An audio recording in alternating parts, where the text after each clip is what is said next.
All right, lads. So over on the NA version of the game, the anniversary is rapidly approaching for us, and one of the more hype things that we get during an anniversary, besides the new limited servant and a lot of Saint Quartz, is the guaranteed SSR summon. If you've never done this before, basically it's gonna run you about 20 bucks in paid Saint Quartz, but what you get in return is a multi that guarantees one five-star servant. Now, it's not just any random five-star servant. You're going to summon on these various banners that you can only do one time. So let's say you want to do this one, you're at least guaranteed one of these 6 servants, or if you want to do this banner over here, you're guaranteed one of the 8 servants. And this year, they're also bringing a lot of the more limited 4-star servants here as well.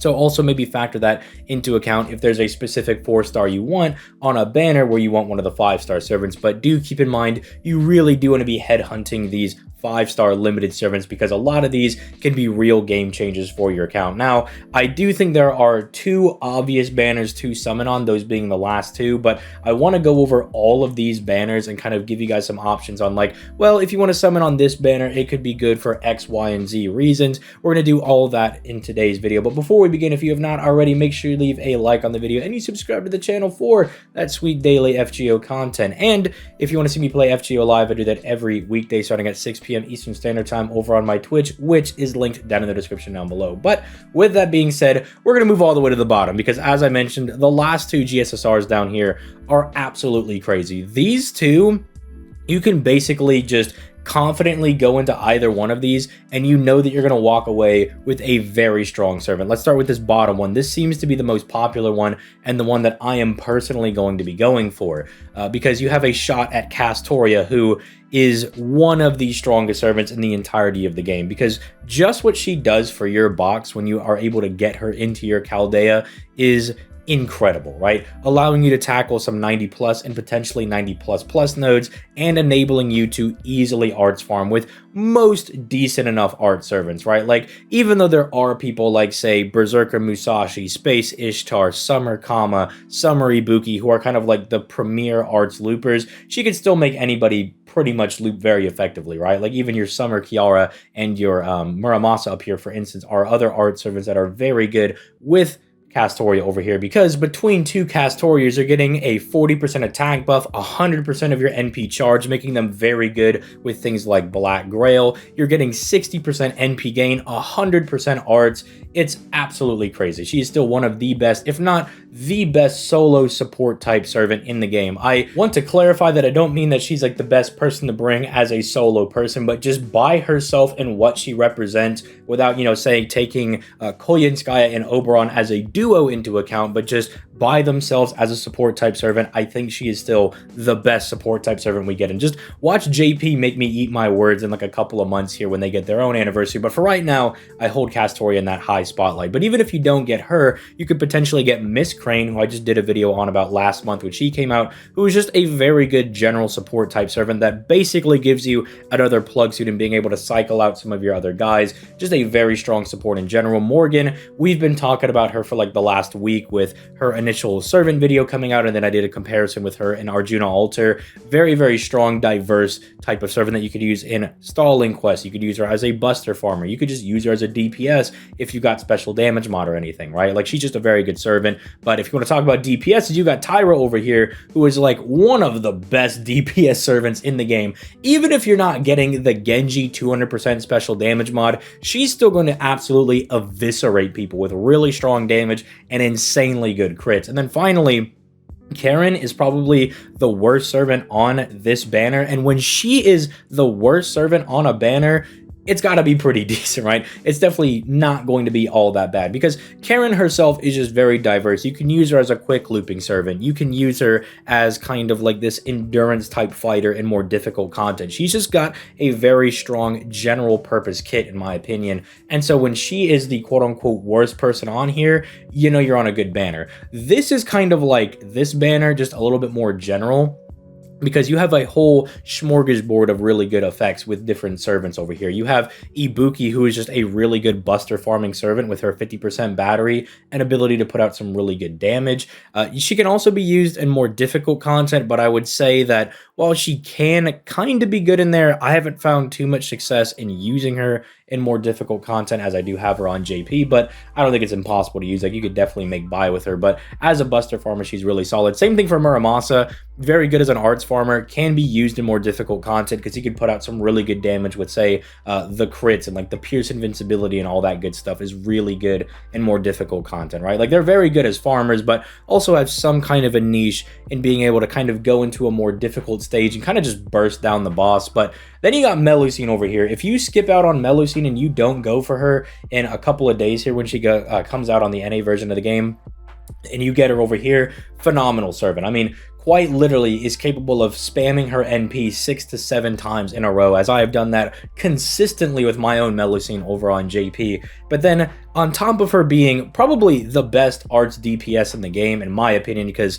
she's just so dang consistent, could put out really good consistent damage. Aside from that, she can also be your buster farmer because she has 100% battery, and so if you need someone to clear nodes, she's also really good at doing that, right? Kind of a downside that she doesn't have any special damage mod to really push her a bit higher, but for someone who already does so much, I would feel really greedy for asking for her to get something like that. But I am going to say, hey, Lusengal, you want to give Melusine a little bit of a buff? Let's make her go from really nuts to even more really nuts. Then you have Himiko over here, which is just a really good either kind of buster crit support servant, stall servant, or just the buster critter herself. Like, she can be used in very diverse ways, kind of like Morgan over here. You could kind of slot Himiko into a lot of really good setups. It'll take a little bit of getting used to using her, I think, very similarly to something like Morgan, where these are kind of servants that you kind of have to play around with them in different team comps. Once you kind of get the general idea of them, you realize how strong and how valuable they are. Doman is just a really good like AoE quick dude. I mean, he also makes all of your bad guys that much stronger, so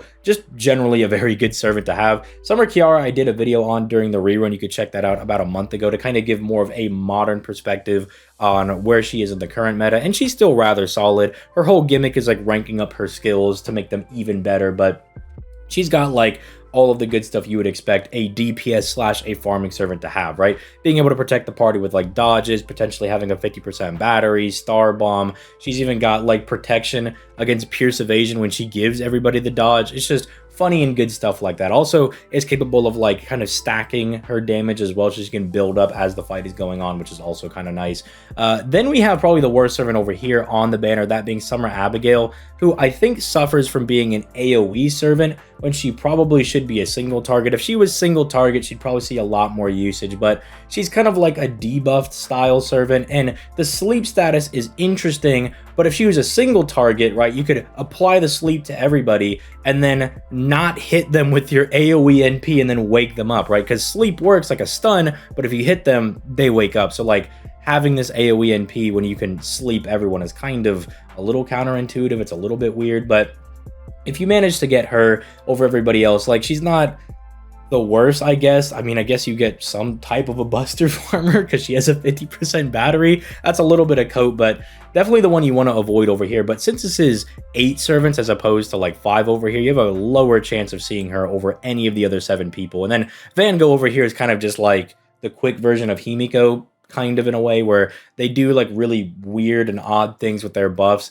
to kind of make their team comps better, but she also gives you like general good buffs. Like, she gives you like attack, and you know, she lowers defense and all that good stuff. Her NP is one of like the most nuts NPs in the game, by the way. It's still so dummy nutty. Also keep in mind that these are going to be your 4-star options over here. If that does maybe tilt you towards these banners, which I know these are just the better ones to go for in my opinion, but the fact that they also have like Bargist and Sith and Tomoe, like these servants that are just very hyped. Maybe they're not like the best people in the world, but they are pretty hyped.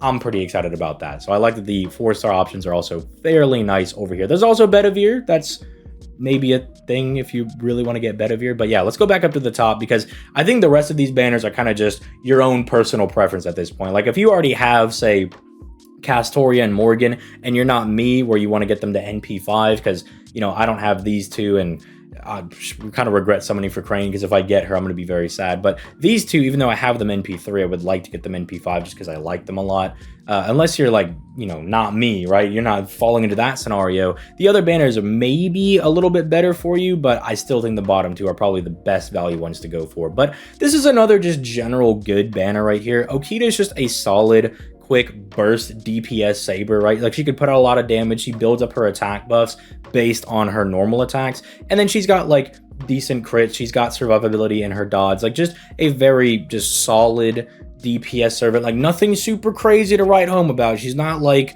doing 8 gafuga million damage, right? But she is still rather solid. Like, she's not bad by any stretch of the imagination. This is literally just baby Castoria, where instead of giving you threat against humanity, she gives you the sky attribute buff. I mean, you can use her as a DPS, but you're probably going to use her as baby Castoria, let's be honest. Shiki's not super great.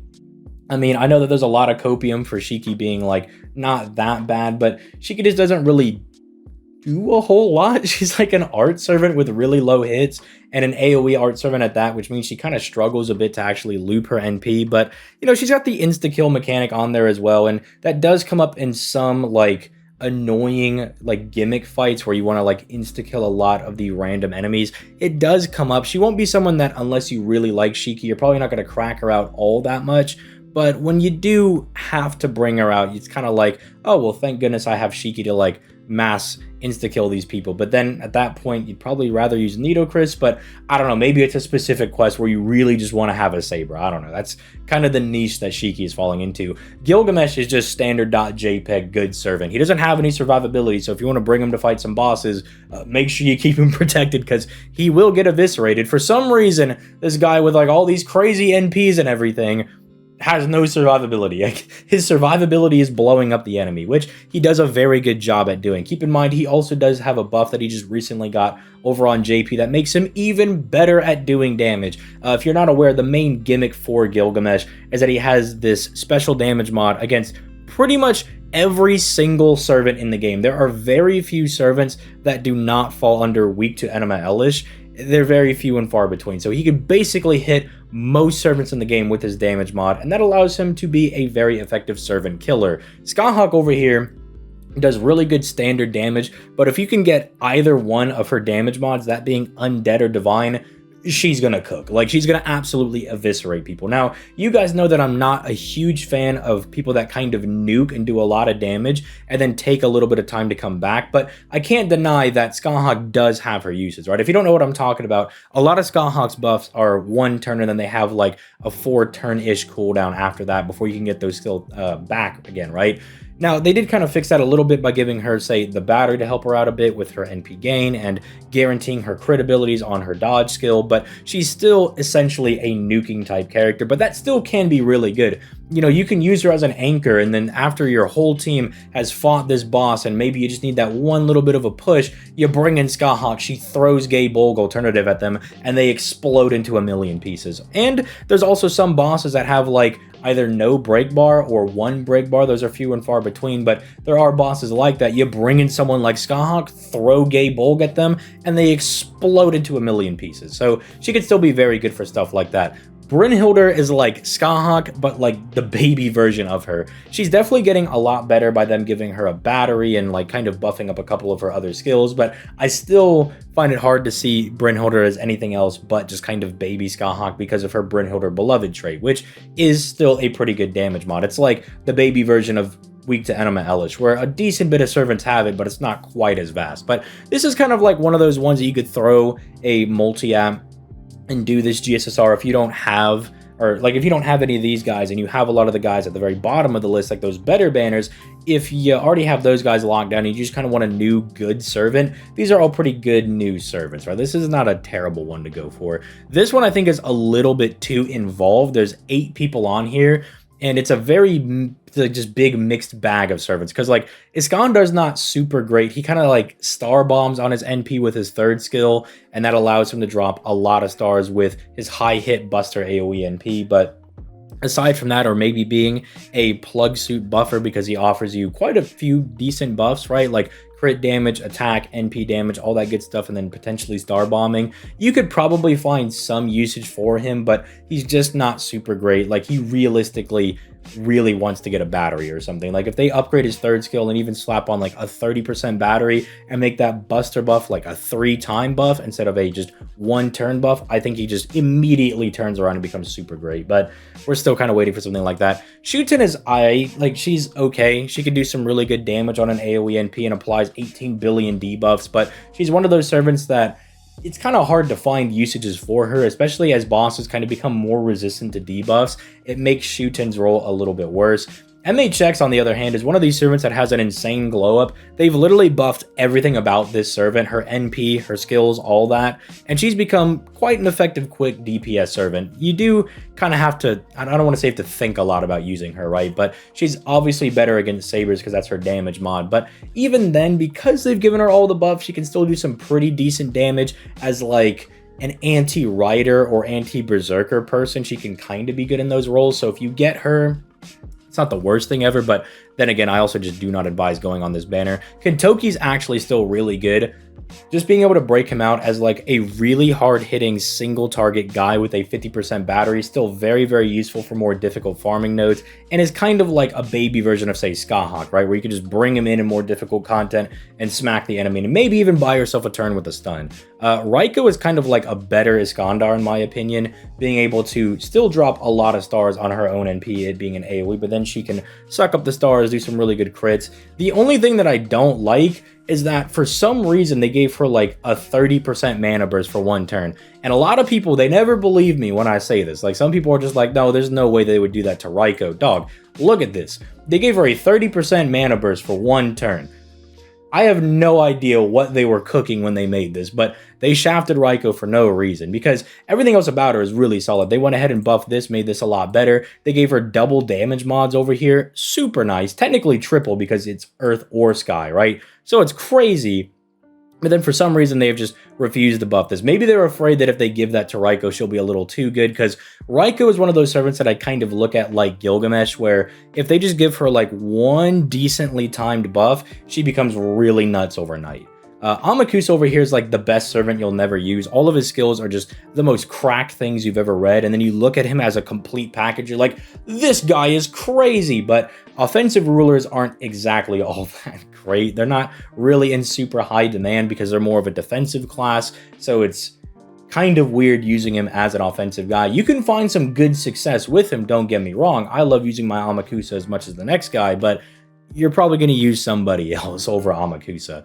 And then we have Dantes and Jalter. These are probably the prizes of this banner if you decide to go on this one. Dantes is still one of the most cracked quick farmers in the game, and especially now that they gave him a battery over on JP, the dude is looking absolutely mental. And then Jalter is just big smack, like, I'm just going to take big damage, hit you, obliterate you, and there's going to be nothing left, right? Like, she is the epitome of Buster Servant. And during this anniversary, they give her a buff that, for whatever reason, they were just like, you know what? It's a star bomb now, right? Like, her NP now bombs some stars. It's just nuts. It's just really, really good. But I don't advise going on it just for these two servants down here. I mean, you could potentially try and justify it if Jalter's your favorite servant, and Dante's, maybe you need a couple of extra NP copies, and Kentoki's pretty good, Raiko's not bad, and, you know, MHX is rather solid, but I think it's a little too risky to go on, because I think the risk of getting someone like, say, Iskandar or Shuten when you could be getting someone like Jalter or Kentoki over here isn't really worth the risk versus reward type thing over here. Then we move on to the third one. Third one is kind of like this one all over again, where it's just like general good dudes with like one of them kind of being a bum. Well, I guess technically two of them being kind of bummy, but hey, at least Tomalancer has some type of a role, right? You can do some things with Tomalancer. Arthur is kind of just, it still baffles me how bad this guy's damage is. I mean, he's got a fat buster buff, he's got an NP damage buff, he's even got a damage mod. Why is his damage so bad? Like, how is it this terrible? I get that his damage mod might as well be non-existent, because how often are you fighting super giant enemies? But come on, man, like, how is this guy this bad? If you get Arthur on this one, I'm so sorry. I feel so bad for you, right? But these other guys, they're at least pretty decent. Like, Musashi does huge damage, can like refund her entire NP with her double hit skill that does get upgraded over on JP to make it 3 turns, so she becomes way more consistent. Good survivability, good damage, just good servant overall. And she has a really good niche of being able to kill alter egos and moon cantors, which not all people are going to have a counter for, right? Because you need some extra class guys for that stuff, and maybe you don't have them because generally those guys are more limited. So she can be really good as that. Squirtoria is still really, really good over here, being able to loop her NP just numerous times over. Her damage, I think, is still like okay for the looping ability that she has, but I would like to see them throw like maybe a small buff her way to give her just a little bit of extra damage, because I think that would help her stay kind of in line with the meta. But then again, she's kind of in the same position as someone like Melusine, right, where like they just kind of spam generic good damage a lot, and that's kind of their way of winning. Plus, she also has the ability to like reduce enemy NP charge, so she's like spamming her NP and preventing the enemy from firing theirs, so I guess it's okay. Ishtar still just does a lot of really good free damage. 50% battery also makes her really good for farming. She can put out good damage that way. Could do some really solid crits. Just standard.jpg, good servant. Moriarty, very fun to use. He's kind of like the single target version of Ishtar over here, because he's got like the Pierce Invul, he's got the battery. He can make people evil and then double buff them with his charisma. Just solid guy overall. Tama Lancer, I would say that she's like bad, but you can get some usage out of her, especially because they did buff her third skill, and she's got a really solid damage mod in being anti-mail. So I think if you do get her, it might depend a little bit if you like Tamamo. Like, I got her last year on my GSSR, and, you know, my whole chat was like, look at that, L, bad. But I was like, I like Tamamo, and anti-mail is not bad. Plus, knowing that she does get a buff definitely makes it feel a lot better. But for some people, if you get Tama Lancer going for this one, it might not feel as good. But again, I don't recommend going for any of these other ones aside from the bottom two. But if you just want standard.jpg good servant, this is definitely a good one to go on, because 4 of these guys are pretty dang good. And then Tama Lancer is good in some scenarios, but Arthur's kind of... Anyway, moving on. he's one of the guys of all time.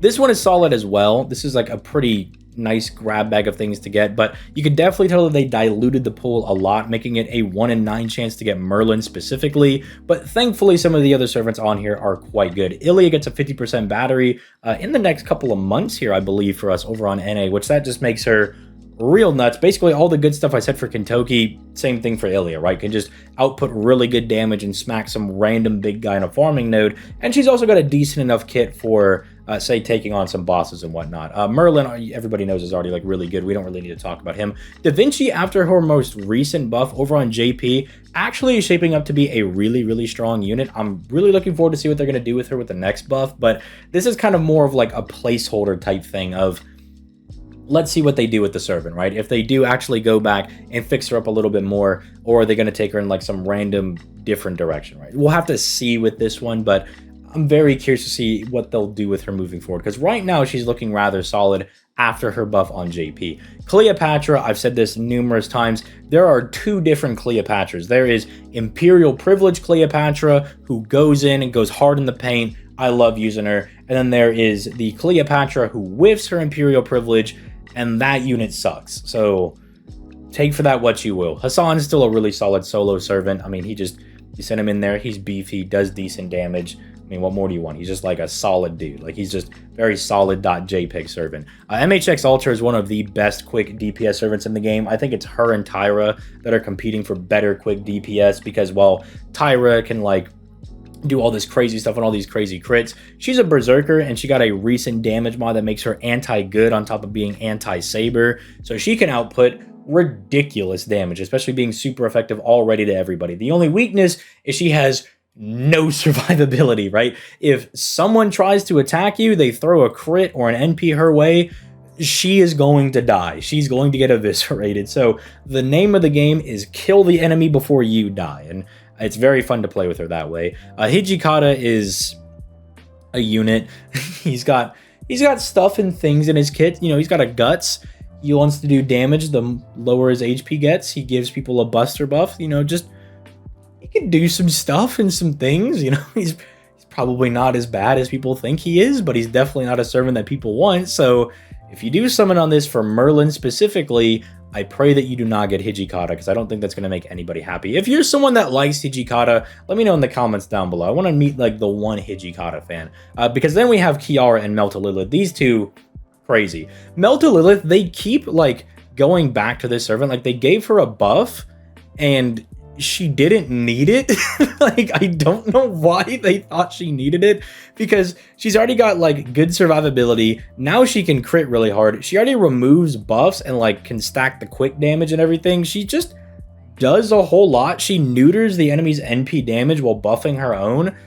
She's just really good. And I think the only thing that holds her back in the same discussion as say MHX and Tyra is that she's an alter ego and she can be stopped by the knight class people. So there are like 3 classes that kind of gatekeeper out of being in those boss fights, because trust me, there's been a lot of times where there's been like a saber or an archer boss and I really want to bring someone like Melt, but then because she just does not do effective damage or even neutral damage against them because she's an alter ego, it does hurt a little bit. Same thing for Kiara, right? Kiara, there are so many times that I'm like, man, there is like a mixed note of like riders and casters, and she just feels like one of the best servants in the game. But then you throw one saber in there and she starts to struggle. There is also the adage that she does require like NP2 or higher. Now, I do have her NP1 on NA and I have her NP3 on JP.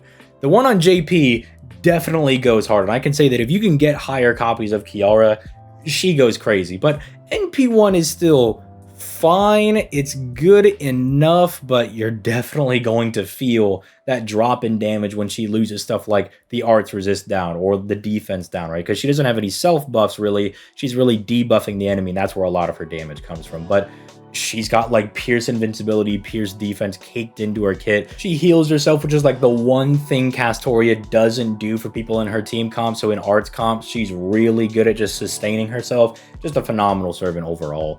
Then we're moving down to some of the last things over here.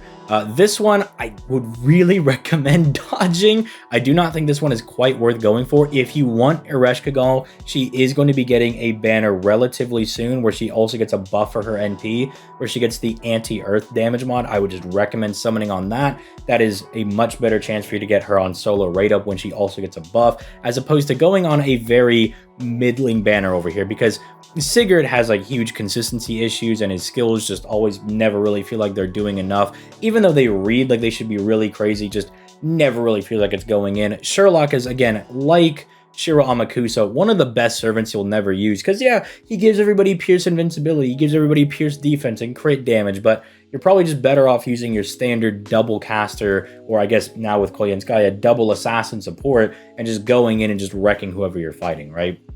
Mokita Alter is just a very disappointing servant. They keep buffing her, and she slowly is getting better and better and better, but she just never feels like she's catching up to where the meta is at. And it's super unfortunate, because I love Okita Alter, right? I've kind of been forced to have to like this servant because I keep pulling her. And so the more and more I keep using, and the more and more I'm like, man, I really want this servant to be better, right? Because her, dialogue and everything is super adorable. I loved her in the Guda Guda 3, but unfortunately, they just always have her like slightly behind where the meta is at. So it's really unfortunate. Abigail is like a fine servant. She's kind of like a very basic DPS type servant. She has a little bit of issues with the arts cards. I know that's like a prevailing thing, but then she's got like NP over time and NP damage, and her damage is whatever. She can do the terror thing, so she can like stun all the enemies and whatnot. She's just kind of like standard .jpeg DPS servant. She doesn't really do anything super special, but it's not like she's the worst servant ever. So take that for what you will. I just don't recommend summoning on this one, because Ereshkigal is definitely the chase servant here, but she's going to get a rate up in like a month or two, something along those lines. Hokusai over here.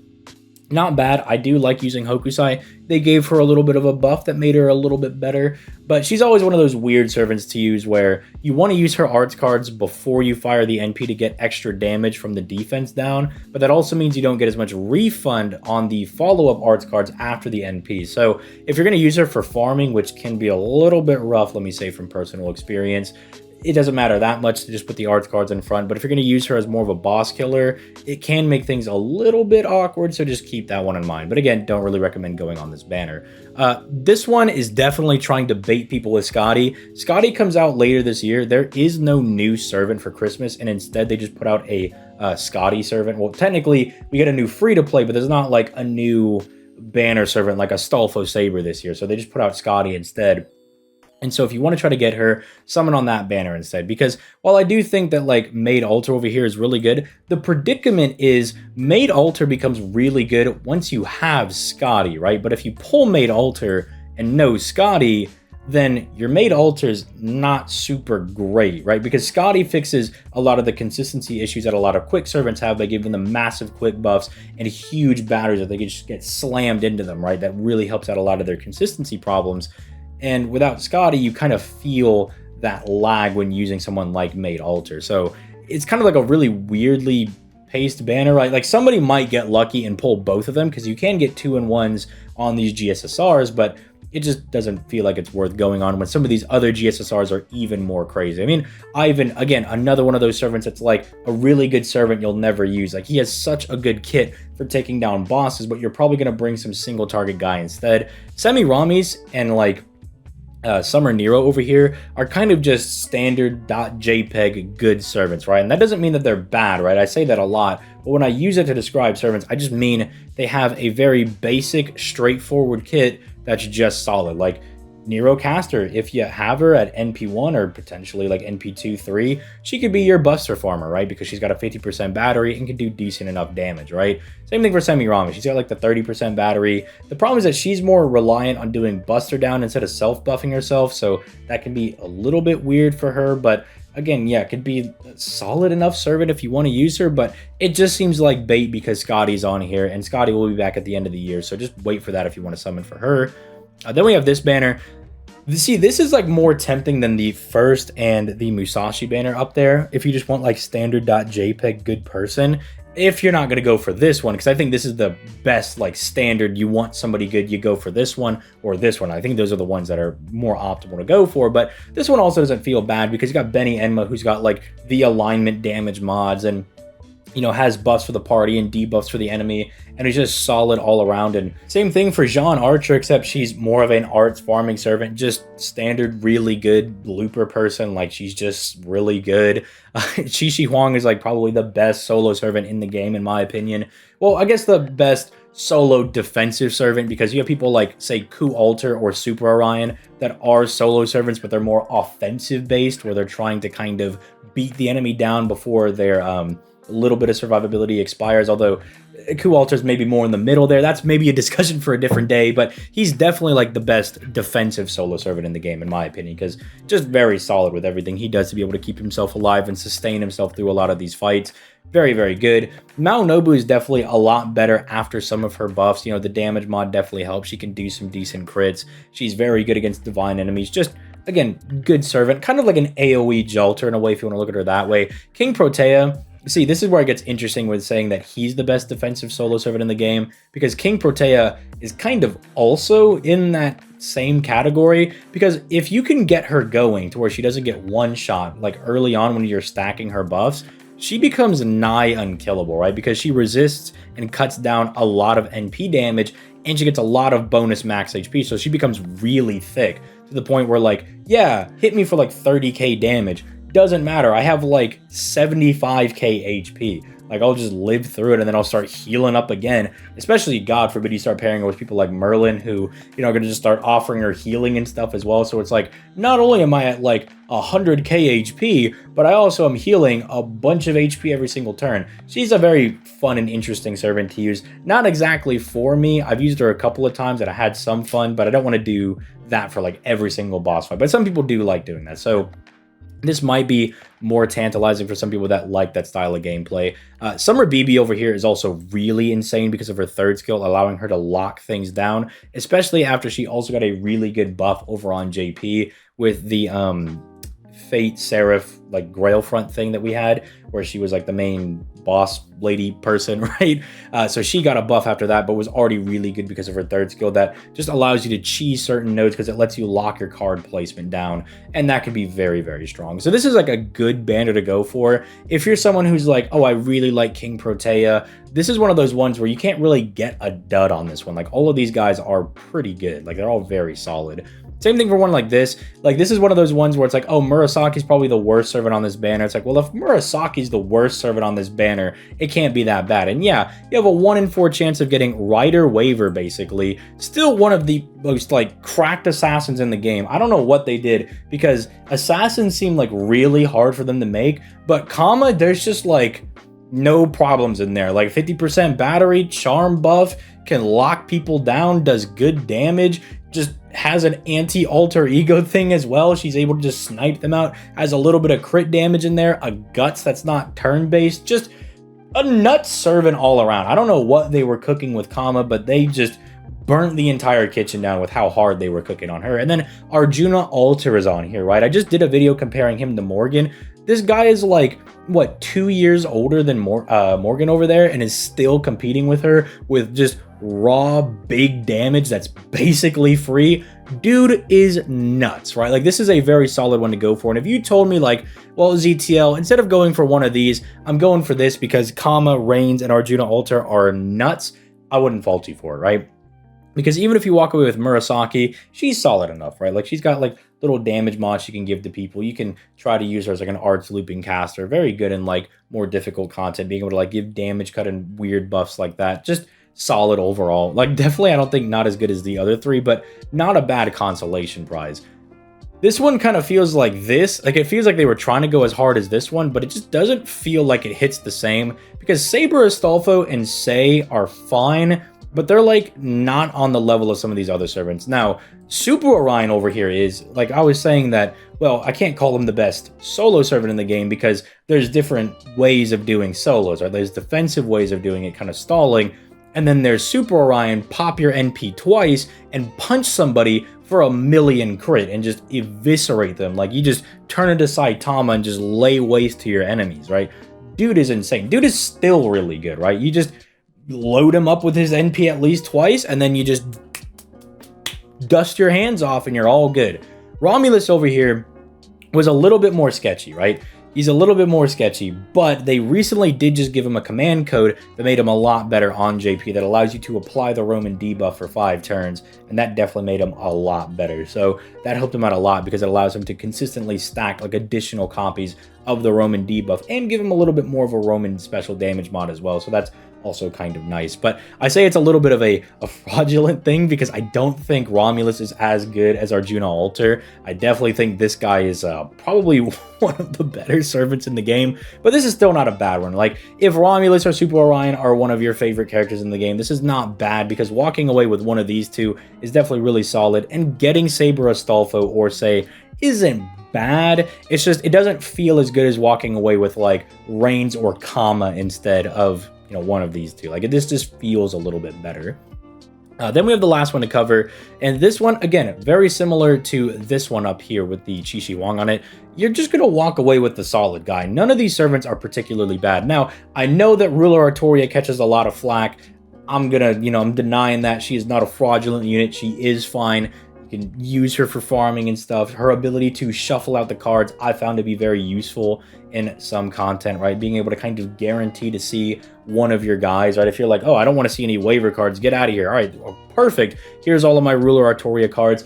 Bam, bam, bam, do a lot of crits and kind of move about my day. I don't think she's that bad. I did say earlier that I think offensive rulers are a little bit weird, but Ruler Artoria does seem to be able to put in some work, not with her NP, but with some crits. Her crits can look very, very nice, and so I do give her a lot of credit for that.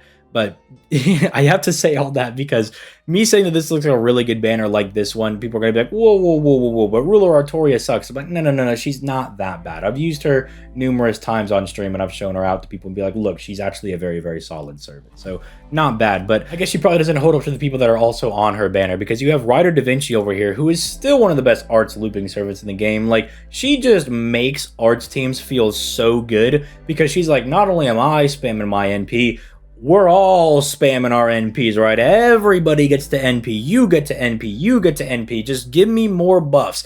I'll fire my NP. You fire yours. And we just have like 85 billion buffs going on at once, right? And especially with double Castoria, that means you just have all this solemn defense running around, and you have like these huge attack buffs that start escalating and everything. It starts to get out of hand very, very quickly, right? Rider Da Vinci is still very, very good. Berserker Musashi definitely feels like she's falling off a little bit as a looper compared to some people like, say, Space Ishtar, Kama, or say Ibuki, because she doesn't have that battery. But if you're not going to be bringing them to, say, weird nodes, she's still fine, right? Like, you could still use her because her natural NP gain is so high that she could still loop 100% of her NP back just very, very easily. She only really starts to struggle with, like, say, Berserkers or like some of those classes that maybe don't give her as much NP back, but you can still rectify that with, say, certain mystic codes. Like the Summer 3 one I really like using with Musashi, because generally she's missing out on that little bit of NP gain or that little bit of NP, and stuff like that can really help her out a little bit. Like, so that's definitely fine. And then you can also bring her to, say, different challenge quests where she's really good at just like giving herself a big attack buff. She's got the dodge, got the guts, got the pierce invincibility, and will just smack people until they die. Because again, at that point, her looping is good enough that she will loop her NP back consistently, and then no one's going to, stop her from smacking them because she's got built-in pierce invincibility plus really, really good damage as a berserker. She can really trivialize a lot of those more annoying boss battles where there are numerous enemies. So she is still really good for that. And arguably, with people like, say, Space Ishtar, Summer Kama, and Summer Ibuki kind of coming more into the front line as being the main farmers, I hope people will kind of start using her there as more of a DPS servant or as like a wave clearing person in a lot of those challenge quests, because she really does well there. I mean, I used her recently for the Bunyan challenge quest, and I just thought she just looped it like an absolute dream. I thought it was going to take like 2-3 attempts. We did it on the first attempt. She just kind of cleaned that up. So yeah, she's definitely really good at just mass wiping a lot of these people out. Speaking of Space Ishtar, one of the most valuable servants in the game, and I say one of the most valuable servants in the game is because she can change her NP type to any of the three. That is the main insane thing that she does. So is arts the main meta? Well, it looks like I'm swapping teams and I'm going to be a good arts looper. Oh, you want to do buster looping? I can go do that as well. Do we get a crazy quick support type servant for anniversary? Guess I'm swapping over to quick. She's one of the most valuable servants in the game because no matter what your box has, she can morph herself to fit your box better. Like, let's say you're like, oh man, I don't have Merlin, I just have Castoria and Tamamo. Well, Space Ishtar's like, have no fear, I'm an art servant now. Or you're like, man, I only have Scotty. She's like, don't worry, I'm a quick servant now. Like, it doesn't matter. She'll morph herself to what you have in your box, and that's why she's very, very valuable. Voyager's kind of like Dante's light. He's not quite as good as Dante's in my opinion. He just doesn't put out the same level of damage, so his looping's not quite as good, but he still does a good enough job at it, and they gave him a buff over here on NA. We got it recently, and so he's able to kind of do it a-okay. He's fine, right? He's not bad by any stretch of the imagination, because, I mean, if you're Dante's light, that can't be bad, because Dante's is already really good at looping. You're just, like, right behind him, right? I guess he's fine. Then we have Yang over here, last servant to cover on this one. Yang is just really good at absolutely eviscerating people. If you got Honey Lake, I feel like this is one of the more surefire ones to go for, because if you have Honey Lake plus Yang over here, you just kind of wreck most things in the game. And if there's a Berserker anywhere near Yang, anywhere near her direct vicinity, she's going to eviscerate those people. And it's not like we have any Berserker boss battles coming up that might be a little difficult. So yeah, I don't know. Is there anything that you guys could think of? There's like a big Berserker that might get melted by Yang that she's really good for fighting? I don't know. Maybe we'll find it in the next coming weeks. Like we'll find out when like part 3 or something drops. We'll see if there's any large berserkers that are annoying to fight. But yeah, I hope this was a good guide for you guys finding out which GSSR you want to summon on. In short, I think these are like the best 2 to go for, because this one is like a 1 in 5 chance of just getting a really good servant. The only real dud being Karen, quote unquote. But even then, if Karen is your worst servant on your banner, you're probably doing fine. This one feels a little bit more safe because the quality of servant is still pretty high. But let me know in the comments down below which one you're going going to go ahead and summon on. And if you still have questions, maybe this video did not fully explain who you should be going for because you feel like you have a very specific situation, one, you could come out to my streams, which I do every weekday, and you could try to ask me like, hey, I have these two that I'm looking at because I have these guys in my box. Who do you think I should go for? I could try to give you as best advice as I can. Or you could come down to our Discord, which is also in the description down below. And even if I'm not there to answer your question, we have a very good community of people in our FGO chat that could definitely help you out if you're just like, hey, here's my box. Who should I go for? Who do you guys think would be very beneficial for me to go for? So I hope this was helpful, but my voice is now killing me. So I'm going to go ahead and get out of here. You guys have yourselves a nice day, and I will catch you guys in the next one. Peace, late guys.